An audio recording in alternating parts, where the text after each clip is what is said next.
બાળ લીલા એનું દર્શન આપણે કરી રહ્યા છીએ। હવે તો ચારે ભાઈઓ મોટા થયા છે, ગુરુ પધાર્યા છે, ચૌલ મુંડન આદિ સંસ્કારો કરાવ્યા અને યજ્ઞોપવિત સંસ્કાર થયા। ક્ષત્રિય હોય બ્રાહ્મણ હોય એને યજ્ઞોપવિત ધારણ કરવી પડે અને યજ્ઞોપવિત સંસ્કાર પછી જ એ વિદ્યાભ્યાસ માટે જાય છે। વશિષ્ઠ મહારાજ દશરથના ગુરુ છે, છતાં પણ ચારેય ભાઈઓ વશિષ્ઠ મહારાજના આશ્રમે વિદ્યા અભ્યાસ કરવા માટે જાય છે। ગુરુ ગ્રહ ગઈ પઠન રઘુરાઈ, અલ્પકાલ વિદ્યા સબ પાઈ। આ તો જગતને ભણાવનારો બ્રહ્મ, એને શું ભણવાનું છે? પણ મને તમને એક ભણતરનો મહિમા બતાવ્યો। વશિષ્ઠ મહારાજે ત્યાં નહીં, વિદ્યા ગુરુકુળમાં ભણવા ગયા છે। પહેલા આપણે ત્યાં ગુરુકુળ પરંપરા હતી, ત્યાં ભણતરની સાથે ગણતર આપવામાં આવતું। અત્યારે ખાલી સ્કૂલ થઈ ગઈ, ત્યાં બીજું કાંઈ શીખવવામાં આવે નહીં, પણ ત્યાં તો ભણતરની સાથે ગણતર, વિદ્યા અભ્યાસ, આયુર્વેદ, અસ્ત્ર-શસ્ત્ર, આ બધું ત્યાં જ્ઞાન આપવામાં આવે છે। રામે મહિમા બતાવ્યો છે ગુરુની જરૂર શું પડે। અલ્પકાલ બધી વિદ્યાઓ પ્રાપ્ત કરી લીધી અને ભગવાન અયોધ્યા પધાર્યા છે અને બંધુ સખા સંગ લેહી બોલાઈ, બન મૃગ્યા નિત ખેલ ન જાય। ભગવાન એવું લખ્યું છે રામાયણમાં કે રામ પોતાના મિત્રોને સાથે નહીં રોજ વનમાં જાય, શિકાર કરવા માટે જાય અને મૃગોને મારે છે। હવે જે મર્યાદા પુરુષોત્તમ સ્વયં બ્રહ્મ છે એનો અવતાર અને એ મૃગોનો શિકાર કરે એ કેટલું ઉચિત છે? આ તો બ્રહ્મ છે। પણ એવા શ્રાપિત જીવો જે અયોધ્યાના સીમાડામાં હતા કે જે શ્રાપિત યોનિમાં પડી અને મૃગો બનીને ભટકતા હતા, એવા શ્રાપિત જીવોને મુક્તિ આપવા માટે ભગવાન શિકાર કરવા જતા મૃગને જોવે, તીર મારે અને એ તીર લાગતા એ મૃગ છે એ શ્રાપિત યોનિમાંથી મુક્ત થતું। ભગવાન શિકાર કરવા ન જાય, પણ આવા શાપિત જીવો હતા એની મુક્તિ માટે, એને પરમધામની પ્રાપ્તિ કરાવવા માટે ભગવાન જતા। નિત્ય ગુરુકુળમાં ભણીને આવ્યા છે અને ભણીને આવ્યા પછી ગુરુએ જે નિયમો આપ્યા છે એનું પાલન કરવું પડે। પ્રાત કાળ ઉઠકે રઘુનાથા, માત પિતા ગુરુ નાવની માથા। સવારે જાગી માત પિતાને પગે લાગે, ગુરુને પગે લાગે। આ નિત્ય કર્મ છે, આપણે કરવું જોઈએ। નિત્ય કર્મથી હું તમે ભટકા છે, આપણા ગુરુના આદેશોથી આપણે ભટકા છીએ એટલે આપણે દુઃખી થઈ છીએ। રામ પોતાના શિરથી આખી અયોધ્યાને વશ કરે છે, અયોધ્યામાં નિત્ય આનંદ છે। હવે તુલસીદાસજી મહારાજ મને ને તમને વિષયાંતર કરી અને બીજી એક કથા તરફ લઈ જાય છે। વિશ્વામિત્ર મહામુનિ જ્ઞાની, વિશ્વામિત્રનું ચરિત્ર મને ને તમને તુલસી કહે છે કે વિશ્વામિત્ર ઋષિ વનમાં એક સુંદર આશ્રમ બનાવીને રહે છે અને સાધુ સંતોને બોલાવી યજ્ઞ આદિ કર્મો કરે છે। પણ મારીચ અને સ્વભાવ નામના જે રાક્ષસો છે એ વિશ્વામિત્રના યજ્ઞમાં વિઘ્નો નાખે છે કે મારો યજ્ઞ પૂરો નહીં થાય। ઋષિને બહુ ચિંતા છે। એક દિવસ વિશ્વામિત્ર મહારાજ ધ્યાનમાં જોવે છે કે બ્રહ્મનું પ્રાગટ્ય થઈ ચૂક્યું છે, અયોધ્યામાં રાજકુમાર તરીકે બ્રહ્મ પ્રત્યા છે, ભૂમિનો ભાર ઉતારવા માટે થઈ। એટલે વિશ્વામિત્ર ઋષિએ પોતાના ઋષિઓને કહ્યું કે તમે સંતો યજ્ઞ થોડી વાર સુસુપ્ત રાખો, યજ્ઞનું રક્ષણ કરવા માટે થઈ અને રામ અને લક્ષ્મણને માગવા માટે હું અયોધ્યા જાઉં છું। કારણ કે હવે બ્રહ્મનું પ્રાગટ્ય થઈ ચૂક્યું છે। આ તો ઋષિ છે અને એમાં એક ક્ષત્રિય છે। શસ્ત્ર અને શાસ્ત્ર બેમાં પારંગત છે. તો રામ હોય તો જાય રાક્ષસોને રોકી શકાય. વિશ્વામિત્ર પણ ધનુષ બાણ ઉપાડી શકે છે. પણ થયું છે કે હવે હું ઋષિ થયો છું અને યજ્ઞ કરવો ત્યારે તમારામાં ક્રોધ આવે તો યજ્ઞ નિષ્ફળ જાય.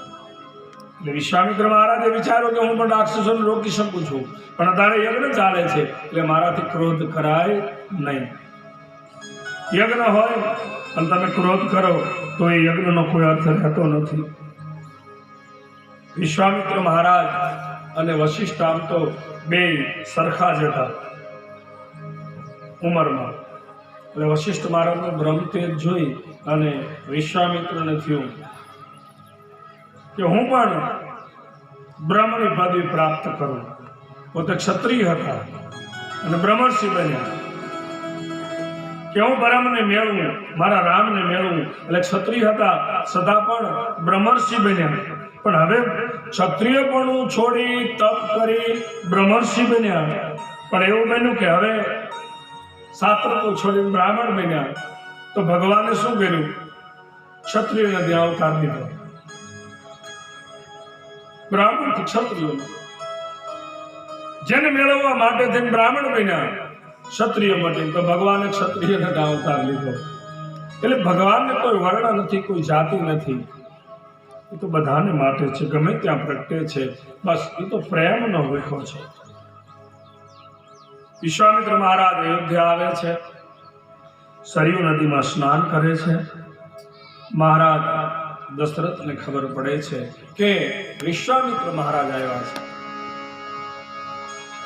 મુનિયાગમન સુના જબ રાજા, મુનિનું આગમન રાજાએ સાંભળ્યું. મિલન ગય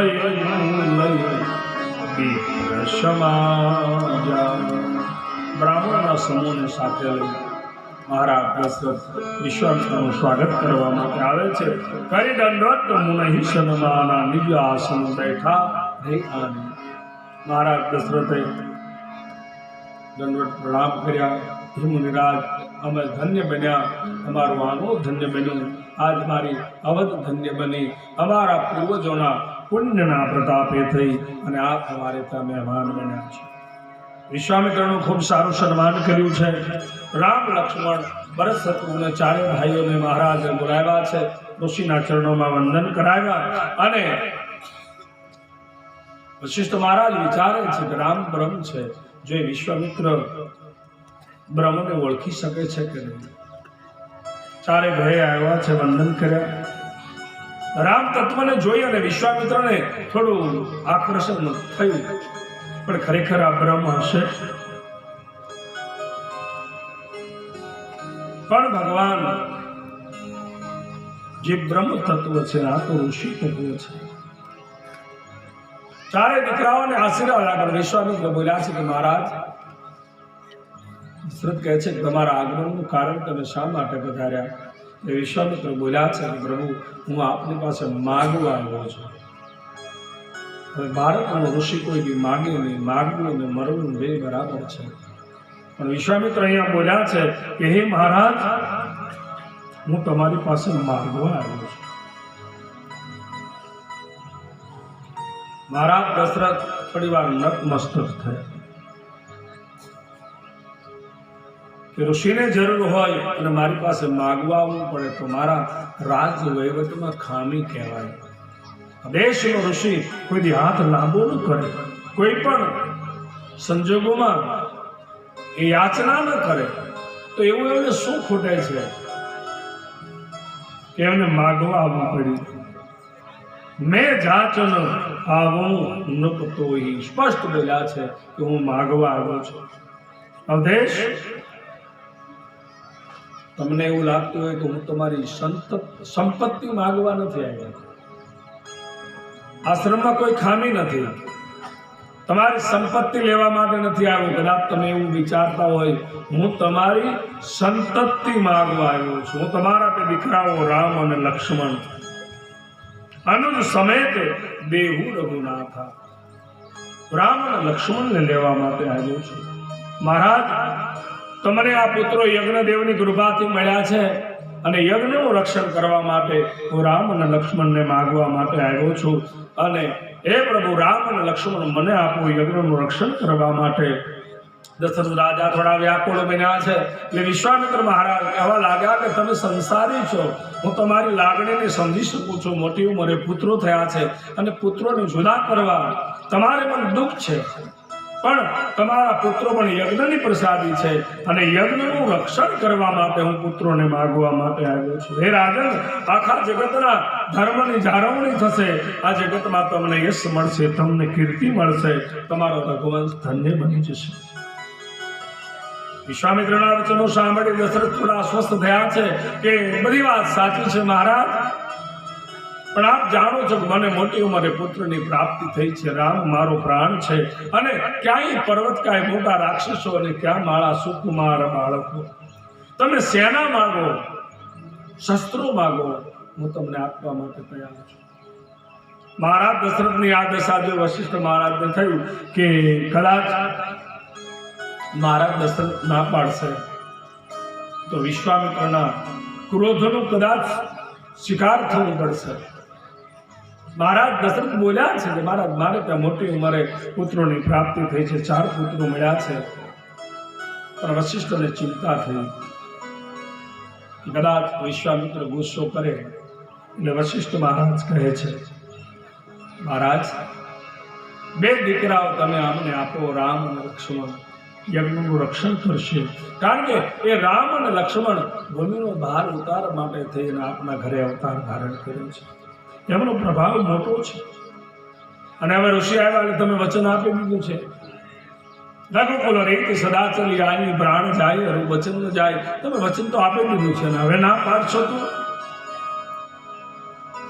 દશરથ કાંઈ બોલ્યા નહીં, કારણ કે આદેશ ગુરુનો છે. ગુરુ વશિષ્ઠ મહારાજ બોલ્યા છે રામ લક્ષ્મણને આપો, કઈ જ બોલ્યા નહીં. ગુરુ પરંપરાનું સન્માન કર્યું છે. રાજભવનમાં સમાચાર ગયા કે રામ અને લક્ષ્મણ વિશ્વામિત્રની સાથે જાય છે. કઈ કઈ સુમિત્રાની આંખમાં આંસુ આવ્યા કે રામ અમને છોડીને જશે.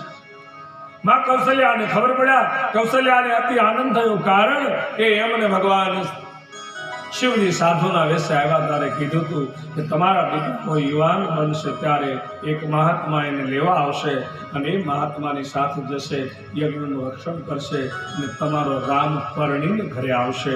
માં કૌશલ્યાને થયું કે આજ મારો પુત્ર મહાત્મા વિશ્વામિત્રની સાથે નથી જતો, મારો દીકરો રામ તો આજ પરણવા જાય છે. કારણ કે માં એને એ શબ્દો યાદ છે. માતા પિતાને વંદન કરી અને રામ અને લક્ષ્મણ વિશ્વામિત્રની સાથે યજ્ઞનું રક્ષણ કરવા માટે નીકળે છે.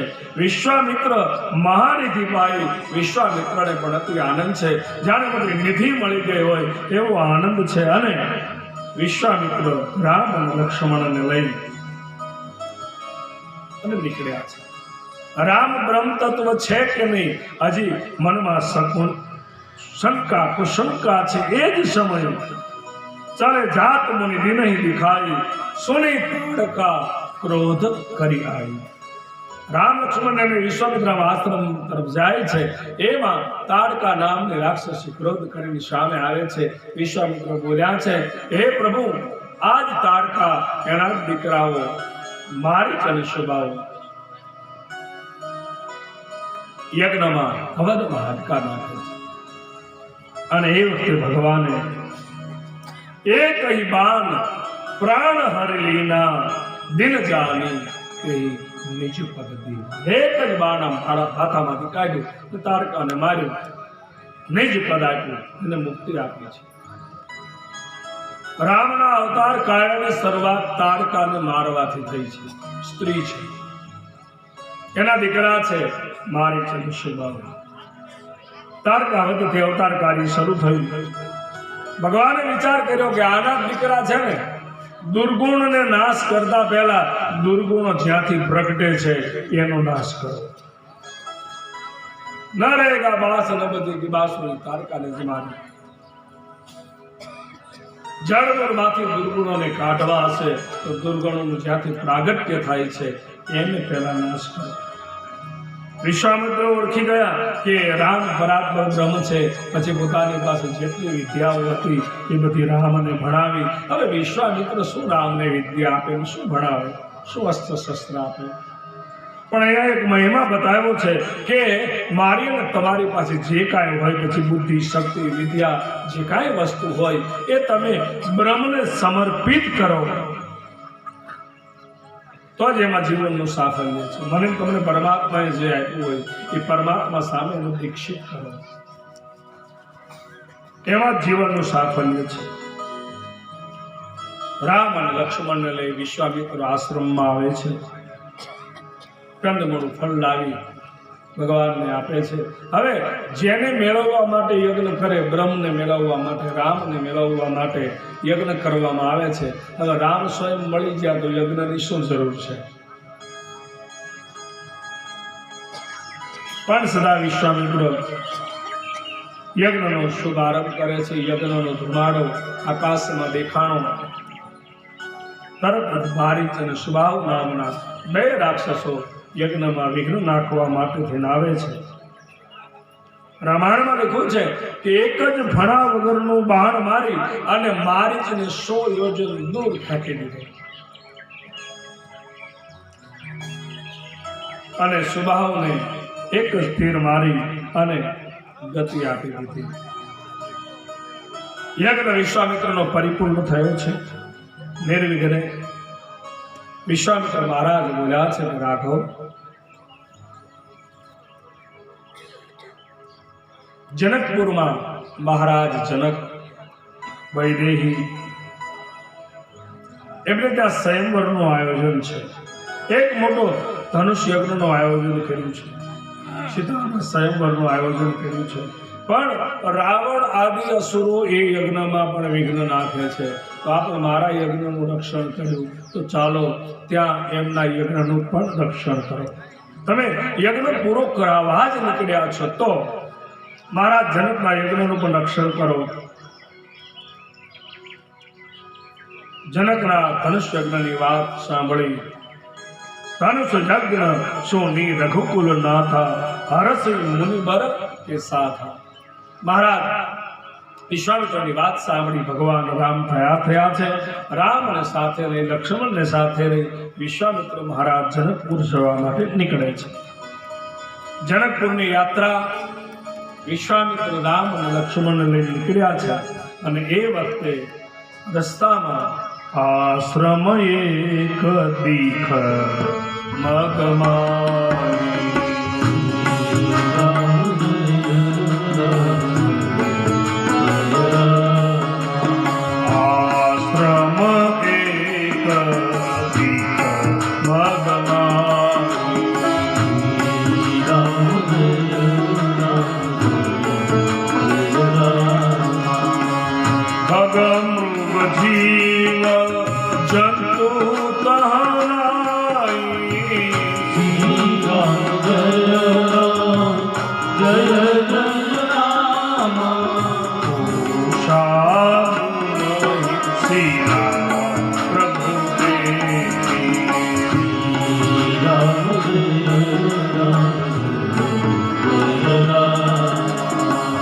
सकल कथा मुनि कहा विशेषी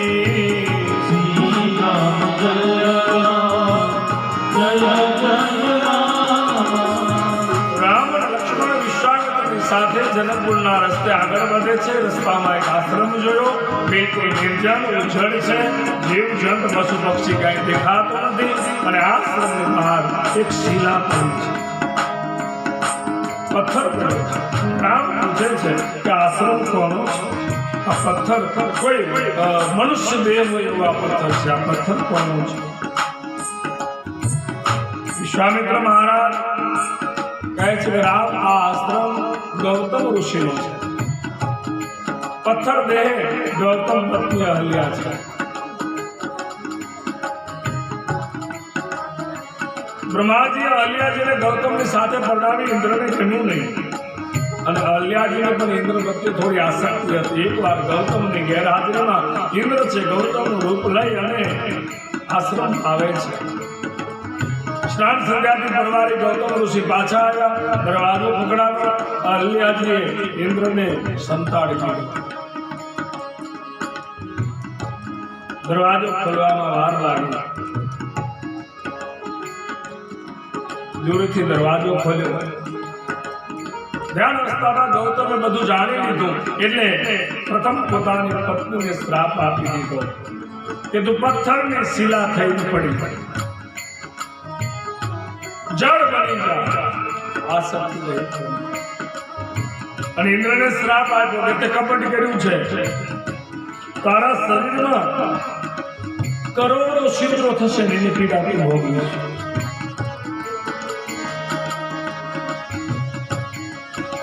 ઇન્દ્રને આવું શ્રાપ આપ્યું પણ દયા કરી છે. ગમે તે સંત છે કે અલ્યા તારો ઉદ્ધાર જ્યારે રામાવતાર થશે, રામના ચરણનો સ્પર્શ થશે, તારો ઉદ્ધાર થશે.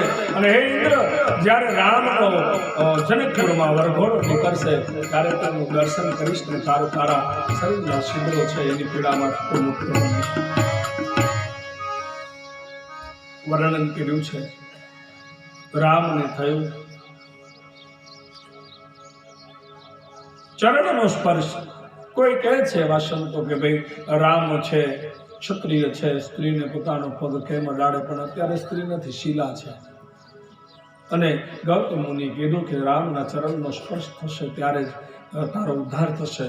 કોઈ સંતો કહે છે કે રામે પગ ઊંચો કર્યો, હવાની લહેરખી આવી, ચરણની રજ ઉડી, શિલા ઉપર પડી અને શિલામાંથી અલ્યા પ્રગટ થયા. આપણને લખ્યું છે તુલસીએ કે રામચંદ્ર ભગવાને સ્વયં પોતાના ચરણનો સ્પર્શ શિલાને કર્યો છે. જેવો શિલાને સ્પર્શ કર્યો એમાંથી દિવ્ય તપસ્વીની આમ પ્રગટ થઈ. અલ્યાજી હાથ જોડ્યા રામને, હે પ્રભુ, આજ સુધી મને એવું હતું કે મારા પતિએ મને શ્રાપ આપ્યો, પણ ખરેખર શ્રાપ નથી, આ તો વરદાન છે. એને શ્રાપ આપ્યો એટલે મને તમારા દર્શન થયા. ઘણીવાર કોઈ તમારા ઉપર સંકટ આવવાનું હોય અથવા સંકટ આવે તો ઘણીવાર એવું પણ બની શકે છે કે તમારા માટે શુભ સંકેત લઈને આવે છે, તમને એનાથી લાભ પણ થવાનો હોય. અલ્યાજી બે હાથ જોડે છે કે મારી ભૂલ હતી, મને સમજાણી, પ્રાયશ્ચિત થયું. અને માનવ માત્ર એ ભૂલને પાત્ર, ભૂલ બધાથી થાય. પ્રયત્ન એ કરવાનો કે એ ભૂલ વારંવાર ન થાય. એકવાર ભૂલ થઈ ગઈ, શું થઈ ગયું? વારંવાર એ ભૂલ ન થાય. પછી એ પરિણામ ભોગવા પછી તમારી માર્ગ છોડી દેવો પડે. ભક્તિના માર્ગમાં પ્રભુ આપણી પાસે આવે છે. તમારી પાસે બે વસ્તુ હોવી જોઈએ. ભગવાન તમારી પાસે આવે, ભક્તિ માર્ગ છે. એમાં પહેલી વસ્તુ એ છે કે તમારામાં સ્થિરતા હોવી જોઈએ. અલ્યા આમ તો ચંચળ હતા, પણ શિલાબેનના એક જગ્યાએ સ્થિર થઈ ગયા. પ્રભુ પ્રત્યેની નિષ્ઠાની સ્થિરતા છે એ રામને તમારા સુધી લઈ આવે છે. અને બીજું છે પ્રતીક્ષા, રાહ જોવો, ધીરજ રાખો, સબરી રાખી, ધૈર્ય ન તૂટવું. એને રામ મળ્યા. ભક્તિના માર્ગમાં બે વસ્તુ જરૂરી છે. અલ્યા ઋષિ પત્ની હતા, ભગવાને એનો ઉદ્ધાર કર્યો, ચરણનો સ્પર્શ કરાવ્યો. અને રામ છે એ અહલ્યાનો ઉદ્ધાર કરે છે એટલે વિશ્વામિત્ર એમને પતિત પાવનની પદવી આપે છે. કારણ કે અહલ્યાજી છે એ પતિત છે, પતિતને રામે પાવન કર્યા એટલે પતિત પાવનની એને ઉપાધિ આપી. ભગવાનના ચરણના અનુરાગી અહલ્યાજીનો ઉદ્ધાર કર્યો અને ભગવાન ત્યાંથી આગળ વધ્યા છે. દિવ્ય ગંગાજી એનું દર્શન કરે છે. એટલે ભગવાન વિશ્વામિત્રને પૂછે છે કે હે વિશ્વામિત્ર મહારાજ, આ દિવ્ય દેવ નદી ગંગા છે, મને એનો મહિમા કહો ને. વિશ્વામિત્ર મહારાજ વિચાર કરવા લાગ્યા કે હે હરિ, તમારા ચરણથી જ આ ગંગા નીકળી છે અને હવે એનો મહિમા તમે મને પૂછો છો, કેટલું વ્યાજબી છે. પણ રામનો આગ્રહ છે કે મને આ મહિમા કહો ગંગાનો. અને વિશ્વામિત્ર મહારાજ પોતાની વાણીને પવિત્ર કરવા માટે, અને વિશ્વામિત્રને ભગવાન રામે મોટાઈ આપી છે. આ તો વિષ્ણુનો અવતાર છે અને એના ચરણમાંથી જ આ ગંગા નીકળી છે. પણ ગંગાનો મહિમા પૂછે છે કે દેવ નદી છે. વિશ્વામિત્ર મસ્તક નમાવી દેવ નદીની ઉત્પત્તિ કહે છે કે ભગવાન આની ઉત્પત્તિ તો તમારા ચરણોથી છે. સગર રાજાના 100 પુત્રો એમને યજ્ઞ કર્યો. સગરનો યજ્ઞની આહુતિઓ અપાય છે અને યજ્ઞનો ઘોડો યજ્ઞ પરિપૂર્ણ ન થાય એના માટે થઈ ઇન્દ્ર છે યજ્ઞનો ઘોડો ચોરી અને લઈ ગયો. અને જ્યાં ગંગા સાગર કપિલ મુનિનો આશ્રમ છે ત્યાં એ ઘોડાને બાંધી દીધો. યજ્ઞનો ઘોડો ચોરાયો છે. સગરના 100 પુત્રો એ ઘોડાને શોધવા માટે નીકળે છે. ફરતા ફરતા બંગાળમાં ગંગા સાગર કપિલ મુનિનો આશ્રમ ત્યાં યજ્ઞનો ઘોડો બાંધેલો જોયો. કપિલ ભગવાન, કપિલ મુનિ તો આમ આંખો બંધ કરી તપસ્યામાં લીન છે. પણ મુનિ અને અશ્વલી આવ્યા. સગરના 100 પુત્રોએ મુનિની જગાઈ કે તમે આ અશ્વની ચોરી કરી. હવે એ કપિલની આંખો ખુલી. સગરના 100 પુત્રો બળીને ભસ્મ થઈ ગયા. યજ્ઞની ઠેકાણે રહ્યો. 100 પુત્રો બળીને ભસ્મ થયા.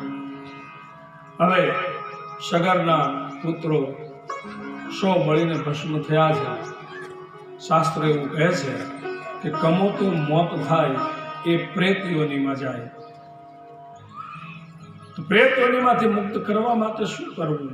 કપિલ મુનિને પ્રાર્થના કરી. એટલે કપિલ મુનિએ કહ્યું કે જો ગંગાજી આવે આ યોનિ ઉપર અને એમાં આના અસ્થિઓ આની ભસ્મો પધરાવવામાં આવે તો આની મુક્તિ થાય.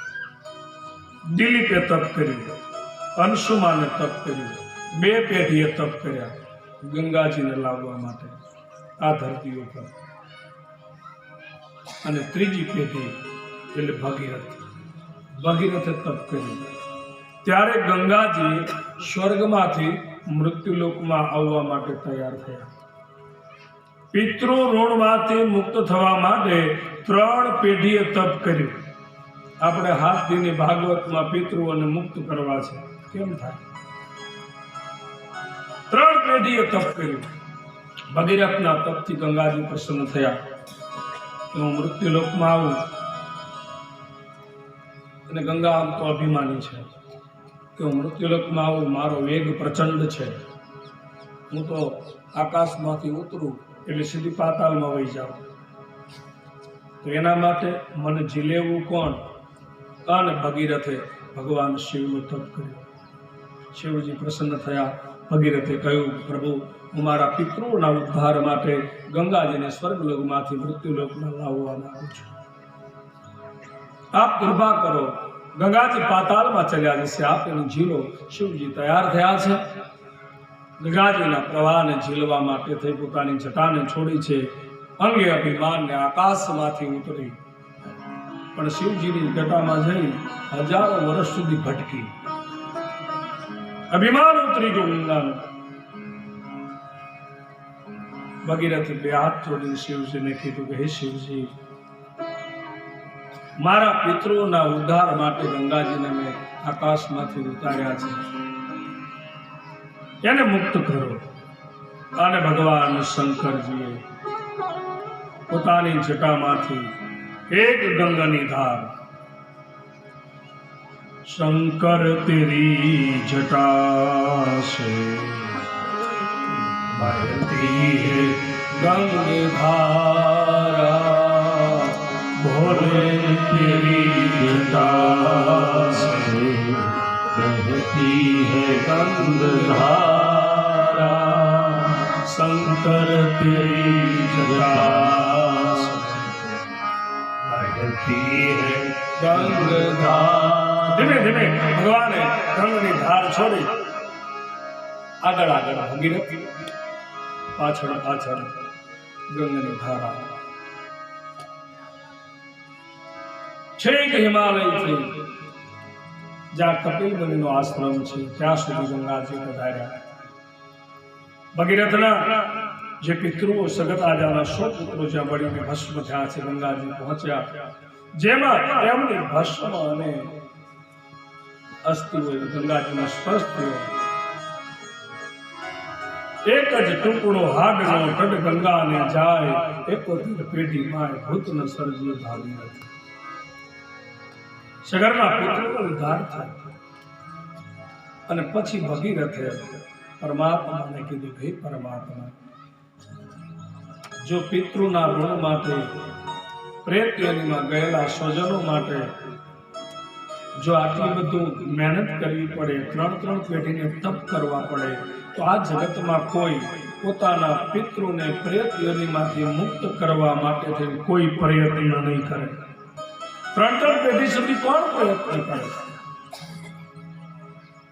અને એ વખતે ભગવાન કહે છે કે ભગીરથ, તારા પિતૃઓને માટે થઈ અને ગંગાજીને તું આ ધરતી પર લઈ આવ્યો, આ બહુ મોટું કામ છે. એટલે ગંગાનું એક નામ પડશે ભાગીરથી. અને એ ભગીરથ હવે પછી કોઈ પણ પોતાના પિતૃ, પોતાના સ્વજન, એની કૃપા, એની પ્રેત્યોનીમાંથી મુક્ત થવા માટે કથારૂપી ગંગા જેના આંગણે આવશે, આ કથા ગંગા છે. ભગવાને વચન આપ્યું છે, એકમ ભાગવત શાસ્ત્રમ મુક્તિદાનેન ગર્જતી. ભગવાને કીધું કે મારું વાણીમય સ્વરૂપ ભાગવત છે, તે ભાગીરથી છે, અને એનાથી પિતૃઓની કૃપાને પ્રાપ્ત કરી શકાય છે. એટલે આપણે ત્યાં એક ભાગવતનું વિધાન છે. વિધિ વિધાનથી ભાગવત કરવામાં આવે, કોઈ પણ શાસ્ત્ર છે કરવા યોગ્ય છે. એવું નહીં કે પિતૃ માટે જ કરાય. ભગવાને આપ્યું હોય, 2 પાંગડે થયા હોય, 5 પૈસા વાપરી શકો એમ હોય, તો આનાથી મોટું સત્કાર્ય બીજું કાંઈ છે જ નહીં. સદા સેવ્યા શ્રીમદ ભાગવતી કથા. ભગવાનની કથા તો કાયમ અને માટે સેવવા યોગ્ય છે. દેવ નદી ગંગા, એનો મહિમા રામે જાણ્યો. ભગવાન રામ એ મનમાં સંકોચ છે કે મેં અહલ્યાને પગ લગાડ્યો, પ્રાયશ્ચિત પણ કરવું છે. એટલે ભગવાન રામ ગંગામાં સ્નાન કરે છે. ગંગા સ્નાન કરી ભગવાન નીકળ્યા છે. બ્રાહ્મણોને દક્ષિણા આપી છે. ગંગા સ્નાનનો મહિમા છે.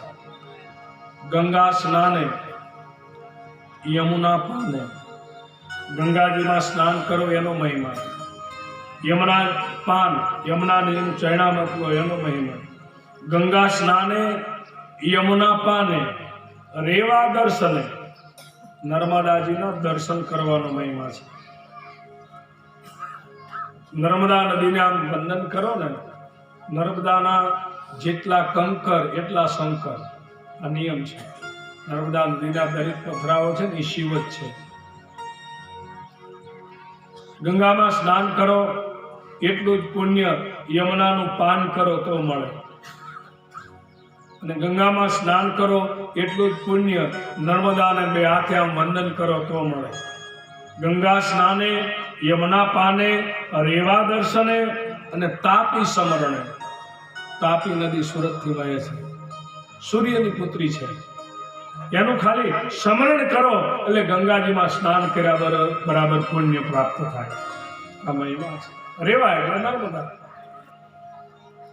અને નર્મદા તો હવે આપણે ગોળા સુધી આવી ગઈ ને, બોલો. પણ નર્મદા જે ભૂમિમાંથી વહે છે એનો પણ એક મહિમા છે. એનો પણ એક મહિમા છે. તમે ચાણોદ જતા હશો, કુબેર ભંડારી જતા હશો, અમરકંટકથી નીકળે છે, નર્મદાની પરિક્રમા થાય છે. જેમ ગિરનારની પરિક્રમા થાય ને એવી રીતે નર્મદાજીની પરિક્રમા થાય આખી નદીની. જીવનમાં શરીર બરીર સારું હોય અને તો એકવાર પરિક્રમા કરવા જવું, અમુક ઉંમર સુધી આપણે જઈએ છીએ. હવે તો બસની એવી વ્યવસ્થાઓ થઈ ગઈ છે કે બસ દ્વારા અમુક જગ્યાએ હોડીઓ દ્વારા નર્મદાજીની પરિક્રમા થાય. ગિરનારની પરિક્રમા કરજો, એકાદી વખત થાય તો. ગિરિરાજ ગોવર્ધનજીની પરિક્રમા કરજો, એકાદી વાર થાય તો. અને આ એકેય પરિક્રમા ન થાય તો ગામમાં રામજી મંદિર હોય તો એની એકાદી વાર પરિક્રમા કરજો. હા, પ્રદક્ષિણા કરો. હા, અહીંયા તો મને બહુ ખબર નથી સવારે તમે આવો છો નથી આવતા. અમુક જેને ખબર પડતી હોય ને એ વ્યાસ ગાદીની પરિક્રમા કરવા આવે. 108 પરિક્રમા કરે, 108 પરિક્રમા કરે. પરિક્રમાનો એક મહિમા છે. યાની કાની ચ પાપાની જન્માંતર કૃતાની ચ તાની તાની સર્વાણી નશ્યંતુ પ્રદક્ષિણમ પદે પદે. કોઈ પણ તમે પરિક્રમા કરો એટલે એક એક ડગલે એવું પુણ્ય મળે છે કે તમારા કાયિક, વાચિક અને માનસિક પાપ હોય એ બળીને ભસ્મ થઈ જાય. આ પરિક્રમાનું પુણ્ય છે. વ્યાસ ગાદીની પરિક્રમા, ગિરનારની પરિક્રમા, ઠાકોર મંદિરની પરિક્રમા, આનો એક મહિમા છે. પરિક્રમા કરો એટલે તમારો જમણો હાથ અંદરના ભાગમાં રહેવો જોઈએ અને એ રીતે આમ પરિક્રમા થાય. અમારે અમુક ગામમાં તો જેને જાણકાર હોય એ વહેલા 5-5 વાગે આવે વ્યાસપીઠની પરિક્રમા કરવા માટે. ગણવી તો પડે ને, 1 થઈ 2 થઈ, અને અમુક હોય તો 1 રૂપિયા લઈને આવે. એક પરિક્રમા કરે 1 રૂપિયો મૂકે, એક પરિક્રમા કરે 1 રૂપિયો મૂકે. અમુક શિંગદાણા લઈને આવે. એમાંય મને વાંધો નથી, બરાબર. પણ અમુક તો છે ને ઓલા હાંકરિયા લઈને આવે અને 101 હાંકરિયા પોથીઓ તો મૂકે. એમાંય મને વાંધો નથી, પણ પછી તમે જે હાંકરિયા મૂકો છો અહીં કીડીયું થાય છે. તમારો ભાવ છે, ગણવું તો પડે. પણ અને કંઈ ન મૂકો તો કંઈ નહીં, એક ન કરો તો કંઈ, પણ એકાદી પરિક્રમા થવી જોઈએ. આનો એક મહિમા છે પરિક્રમાનો. કરો છો કે નથી કરતા મને ખબર નથી. મારા જમે ક્યાં પાપ કર્યા છે અમારે કરવી પડે. હા, અમુક આવો જવાબ આપી દે, પણ એનો એક મહિમા છે, કરજો. આમાં વસ્તુ એવી છે કે કથાઓ થાય છે પણ એના નિયમાવલી આપણને ખબર નથી. કથામાં શું કરાય, શું હોય. ફક્ત પૈસા દો અને કથામાં હોય નહીં. ઘણો મહિમા બીજો છે. સૌથી મોટામાં મોટું તમે અહીં 1 લાખ રૂપિયા તમે આપો ને એનાથી પણ મોટું પુણ્ય હાથમાં હાવણો લો ને એનું છે. આ મંડપને વાળો ને એનું છે. રાજસુરી યજ્ઞમાં કૃષ્ણ ભગવાને બધા કામ આપ્યા અને 8 પટરાણીઓ સાથે કૃષ્ણ ભગવાને શું કામ કર્યું? પતરાવડા ઉપાડ્યા અને મંડપ સાફ કર્યો. ભાગવત બોલે છે, મહાભારતની કથા છે.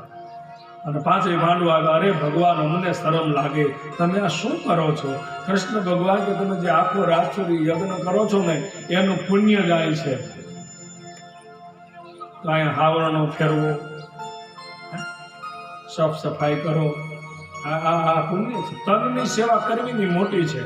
ધનની તો બધાય કરે, કારણ કે પૈસા આપીને છૂટી જવું છે. પણ કેડ તો વાળો, તનની સેવા એ ભગવાનને, તનુજા સેવા ભગવાનને વધારે પ્રિય છે. તનથી સેવા કરો. એ મારા તમારે કહેવું છે ને, મારા ઘરે કચરા પોતાવાળી કામ કરે છે, હું અહીં વાંકી કરું તો મર શું બીજું આપણે કહેવું છે. પણ આ બધું કરવું જોઈએ. કથામાં આ બધું જરૂરી છે. કથામાં તમે બેઠા પછી આપ તમે પીવો છો અને પ્રસાદના રૂપમાં, એટલે જ એને પ્રસાદની સાંભળી લો. ચા અને પ્રસાદ શું કામ કહે છે?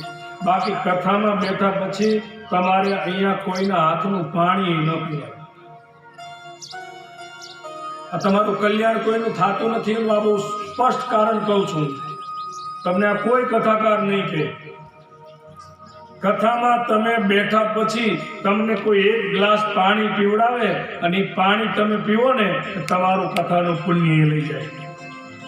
શાસ્ત્રમાં શુદ્ધ ગુજરાતીમાં લખ્યું છે, તમને પુણ્ય નથી મળતું. કથામાં જાઓ એટલે સેવા કરાય, સેવા કરાવાય નહીં. પણ આપણે તો કરાવી છે ને. એટલે ઘણાને એવો મનમાં પ્રશ્નો થતા હોય કે મારી 80 વર્ષની ઉંમરમાં મેં 80 વાર ભાગવત સાંભળી, તો મારા જીવનમાં પરિવર્તન કેમ ન આવ્યું? એટલા માટે જ નથી આવ્યું કે તે લોકો પાસે સેવા કરાવી છે. કથામાં સેવા કરાય, કોઈ પાસે કરાવાય નહીં. પણ આપણે શું છે કે આપણને ખબર જ નથી. એટલી ખબર છે ગામ ભેગું થાય, કથા કરવી છે કે આ કરો, મંડપ વાળો કે મારો મંડપ, 2-5 જણા કે મારી રસોઈ, બરાબર, મહારાજને ગોતો, બસ 9 દી ખાધું પીધું રાજકીરા. પરિણામ શું આવ્યું? શૂન્ય. નિયમાવલી પહેલા હોવી જોઈએ. આ ગોવિંદભાઈ બધા મને મળ્યા પછી મેં કીધું, હું ખાલી તમારા ગામમાં કથા કરવા નથી આવતો, આ કથા શું છે એ પહેલી ખબર હોવી જોઈએ મને. આ બહુ સીધી વાત છે. હમણાં જ અમે આ પહેલા દીની કથા પૂરી થઈ ને એટલે પછી મેં પૂછ્યું, આ બહુ સીધી વાત છે. મેં પૂછ્યું, મેં કીધું કથામાં, અને મારે શું છે, હું તો મારી મસ્તીથી કથા કરતો હોય, તમને મજા આવે ન આવે, મને મજા આવી જોઈએ. આ સીધી વાત છે. હું એટલે કથા કરું છું, બરાબર. બાકી તો આમાં જે મને ઓળખતા હશે બધાને ખબર હશે કે મારે આ કથાની કોઈ જરૂર નહોતી. મારી જરૂર હતી કઈ આ ઓળખે સમજો. હે, હું સરસ મજાનું કામ કરતો, નોકરી કરતો, 2 પૈસા કમાતો, મારે આની કોઈ જરૂર નથી. તોય ભગવાનની કૃપા થઈ. તમને કહી દઉં, અમારે હું જીઈબીમાં કામ કરતો અને અમારા એક્ઝિક્યુટિવ એન્જિનિયર ઓઝા સાહેબ અત્યારે સ્વર્ગસ્થ આ દુનિયામાં નથી, મારા પરમ સ્નેહી, અને ઓઝા સાહેબ મારા ડેપ્યુટી એન્જિનિયર હતા અને હું એમની નીચે કામ કરતો જોરાવનગર સબ ડિવિઝન. પછી એ એક્ઝિક્યુટિવ એન્જિનિયર થયા. બહુ સિદ્ધાંતવાદી માણસ, ઓઝા સાહેબને જે ઓળખતા હશે ને ખબર હશે, બહુ સમાજસેવી માણસ. પછી એક વખત અમે આમ બધા ભેગા થયા સુંદરકાંડના પાઠમાં, એટલે સાહેબ મને પગે લાગ્યા. અને જેનો નીચે હું નોકરી કરું, જે મારો સાહેબ, હું 4થી કક્ષાએ અને ક્લાસ 1ની પોસ્ટ ઉપર, એટલે સાહેબ મને પગે લાગ્યા. મેં સાહેબ મને પગે ન લગાય. મને એ વાત જુદી હતી, તારા હાથમાં પકડ હતો ને ત્યારે તું મને સલામ કરતો હતો, પણ હવે તારી પાસે પોથી આવી ગઈ ને એટલે મારે પગે લાગવું પડે. પછી મેં સાહેબને એવું કીધું, ભાઈ સાહેબ, મારા ધંધામાં કોઈ ફેર નથી, મારા ધંધામાં કોઈ ફેર નથી. મને એવું લાગે છે કે હજી હું વાયરમેન જ છું. શું કામ ખબર છે? પહેલા થાંભલે ચડતો, હવે વ્યાસ ગાડી ઉપર ચડું છું. પહેલા મારી પાસે પકડ હતું, અત્યારે પોથી છે. પેલું લોકોના ઘરમાં અજવાળા કરવાના પ્રયત્ન કરતો હતો અને હવે અંતરમાં અજવાળા કરવાના પ્રયત્ન કરું છું. મારો ધંધો નથી બદલાવો. મેં બહુ કામ કર્યું છે આ ક્ષેત્રમાં અને સારું મળે છે. એને સદાય પરમાત્માની કૃપા થઈ કે આજે આ કામ કરું છું. કારણ કે આ તો ભાગ્યમાં હોય ને તો મળે. કથા સાંભળવી એના માટે અનેક જન્મના પુણ્ય હોવા જોઈએ, તારે તમે કથા સાંભળી શકો છો. એમાં બેસાડવાની તો વાત જ ક્યાં કરવી. શાસ્ત્રમાં લખ્યું છે કે અનંત પુણ્યનો ઉદય થાય ને ત્યારે તમારા ગામમાં કથા બેસે અને એમાં એના વક્તા બનવું, એ તો 71 પેઢીના પુણ્ય હોય ને ત્યારે કથાના વક્તા બની જવાય છે. કથાના વક્તા કહું છું, કથાકાર નહીં. તમને ગમે એવું બોલે એને કલાકાર કહેવાય. તમને ગમે એવું બોલે એને કલાકાર કહેવાય. શાસ્ત્ર સંબંધ અને કડવું સંભળાવે એને કથાકાર કહેવાય. આટલો ફેર છે. અને કલાકાર તો 2 ઘડી આમ તમને ગમે એવું કરે છે, પણ શું વળ્યું પાછળ? મારો એકાદ શબ્દ કોઈને લાગી જશે ને કોઈનું જીવન પરિવર્તન થશે. મારો કહેવાનો હેતુ એ છે કે કથા કથા હોય છે. હું એટલો જાગૃત હોવો જોઈએ. મને ખબર છે હું રામ કથા કહેવા આવ્યો છું. બાકી અત્યારે કથાકાર બનવું બહુ સારું છે. થોડુંક બોલતા આવડી જાય અને સારું ગાતા આવડી જાય એટલે તમે કથાકાર. એમાં કાંઈ બહુ અઘરું તો છે નહીં, અત્યારે એ જ ચાલે છે. પણ કથાનું હાર્દ શું છે, કથા શું છે, કથાથી આપણને શું મળે, કથા કેવી રીતે કરાય, કથા કેવી રીતે સંભળાય, આ બધા નિયમો પાળો ને તો આ કલિકાલમાં આજ પણ કથા છે એ તમને ફળ આપે. પહેલા દિવસ હું આવ્યો કથા કરી, હું સહજ પૂછું કે તમને બધાને મજા આવે છે, શું છે આમાં શું છે. મારી પાસે બધાય રસ્તા હોય, આપણે માર્ગ બદલીએ, તમને મજા આવે એવી કથા કરીએ. આપણી પાસે નાટક પાત્રનો પ્રવેશ મજા આવ્યો એ હોય, બધું છે અહીં આપણી પાસે. તમને મજા આવે, મારે તો એ કામ કરવાનું હોય, કારણ કે ના મજા આવે. એટલે પછી અમે નટુભાઈ બેઠા એટલે સહજ વાત નીકળે કે બાપુ આ પહેલાથી 7 મંત્રનું કોઈની કથામાં આવ્યું જ નહીં. કે અમારી ચર્ચા થઈ, હું જે 7 મંત્ર એ 7 કાંડની, બરાબર. હવે શરૂઆત જ કથાની ક્યાંથી થાય? આ તો દેવ ભાષાથી જ શરૂઆત થાય છે, પછી સ્વર્થ આવે અને પછી ચોપાઈ આવે. તો મને કે આ બાપુ, કારણ કે જે વસ્તુ તમે કોઈ દી સ્વાદ લીધો જ નથી, સાંભળ્યું જ નથી, પાયો જ ખોટો ન ખાય એટલે ઇમારતનું આયુષ્ય લાંબુ ન હોય. તમને ખબર પડે કે ન પડે, સમજાય કે ન સમજાય, એ સંસ્કૃતના 7 શ્લોક મારે બોલવા પડે. પાયો મારે સાચો નાખવો જ પડે. એટલે હું કાયમ માટે કહું, ભલે 5 જ જણા બેઠા હોય પણ એવી કથા કરો કે વાવો એ કાંઈક ઉગે. અને વાત નીકળી છે તો તમને કઈ